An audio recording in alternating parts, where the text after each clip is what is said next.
Okay, now that you've heard about some of the basic types of attacks, the question is, how do I mitigate? How do I stop them? So basically, to mitigate network attacks, you've got to secure devices like routers, switches, servers, and hosts.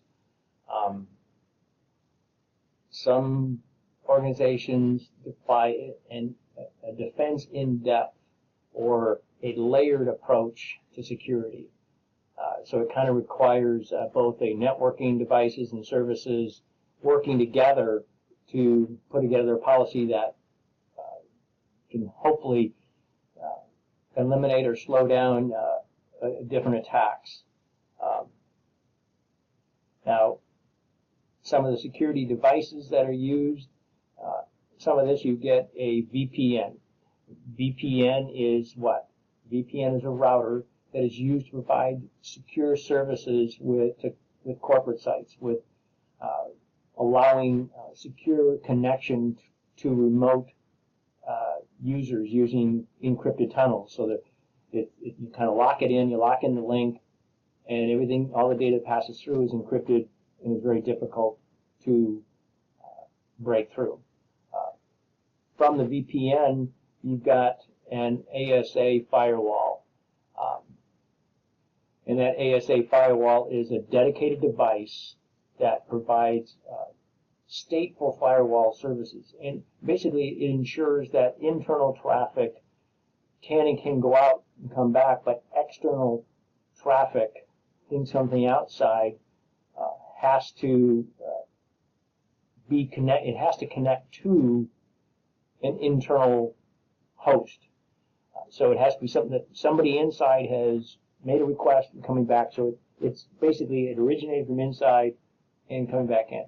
Now you've got an intrusion prevention system, an IPS, which monitors incoming and outgoing traffic, looking for malware, traffic attacks, signatures, and when it recognizes the threat, it can immediately stop it. You do see some systems out there that'll just send indications to administrators to do this, but really what you want to do is you want to stop it. You don't want to just warn somebody and send out a tweet saying, hey, you've been attacked. You actually want the system to shut down a port, shut down a computer, shut down access, and then force you to go back in and restart it.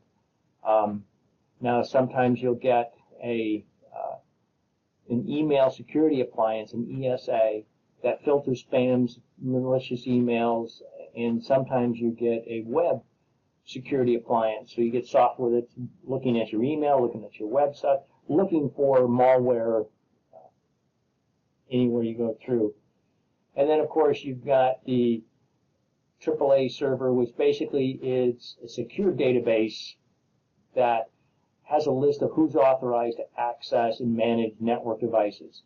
So I want to make sure that who can touch my devices are the only ones that I can give permission to. Now, so what can I do?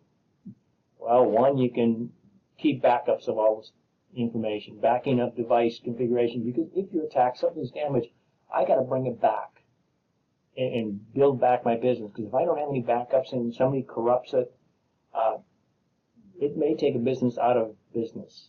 So you got to be careful keeping backups. So this data backup just stores a copy of information on a computer to a removable backup medium and kept in a safe place. And it better not be kept in a safe place in the same location. Usually it's got a remote center. Now, when I managed a corporate data center in Illinois, I actually had 2 data centers, one in Illinois, one in St. Louis. So I had to keep them separate, and then we made sure that the data was consistent on both, and so that things could, if something happened, it was a very short time to bring the system back up. But some of the things you want to think about doing backups is how often do you do it? If you think about your home computer, the thought is, when's the last time you did a backup? Is it done daily, weekly, monthly, yearly, when you think about it? So I know that full backups are time consuming and stuff, but sometimes you can do a full backup and then do incremental backups, partial backups at smaller bits of time, and then you can kind of piece together the system. Once you've decided the frequency of this, you've got to decide how long you're going to store this information. So I need to have where's it stored, how long am I going to store it, what kind of material is going to be stored on.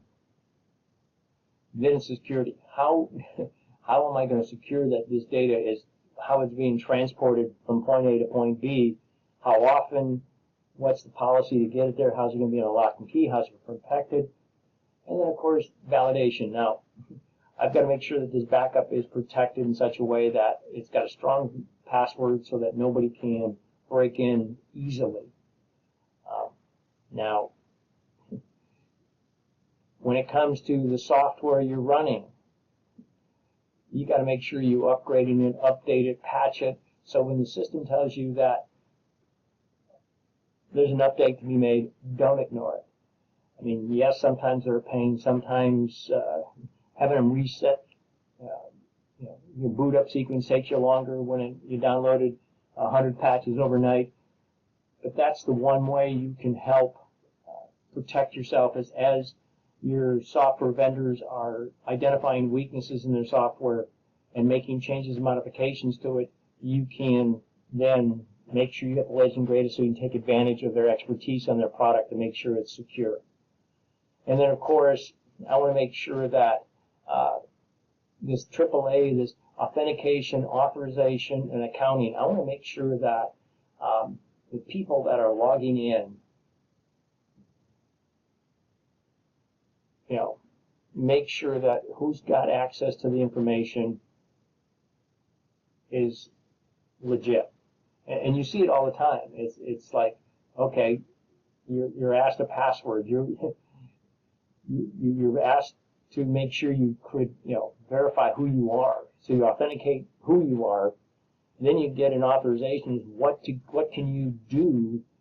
And then, of course, I need to make sure, what did you do? How did you do it? How long did you do it? How long were you on it? What types of data was collected? So you get who you are, what you can do, what do you have authorization to do, and then collecting data and information as to the process you went through.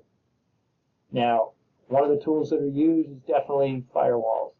Firewalls is one of the most effective tools out there to get from external threats now, because it does protect, a firewall protects computers and networks, basically by just preventing undesirable traffic from getting into the internal network. A firewall can reside between, two or more networks to control the traffic between them. Definitely can prevent, unauthorized access. Some of them just says, hey, I'm going to permit traffic from users inside the network to exit and return. Some will only allow people to be inside to communicate and prevent anybody coming from the outside.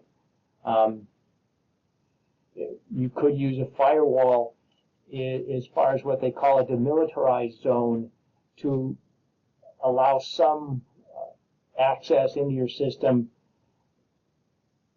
so I can get some people to get access, some data. Let's say you're hosting a website, and I want customers coming to the internet to go to the website, but I want to protect all my financial and business records, so they all have to go through this DMZ server. The firewall then prohibits and checks who can do what to the DMZ, so it kind of helps isolate the problems. Now, there are different types of firewalls. There are some that prevent, down to a packet level, and it allows access based on IP or MAC addresses. Some are done by application, which allows certain applications to be run, and usually that's based on port numbers. Sometimes it's URL filtering, or sometimes it's what they call stateful packet inspection, So incoming packets must be legitimate responses to requests from internal hosts. And if it's not, they're not allowed in. So there's definitely different ways that you can buy firewalls or set up firewalls to make sure that happens. And then, of course, it's the endpoint. The question is the host. What can you do on a host? Basically, that host is what? Your laptop, your desktop, your server, smartphone.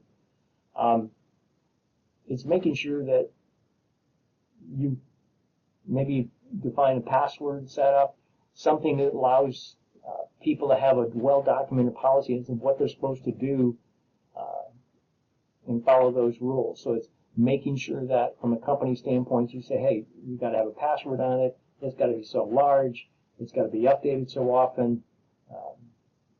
So things like that. So it's which antivirus software is law, So let me see here. Can I go to the next device security? I think I'll start that in the next video. It may be a little bit shorter. So have a nice day.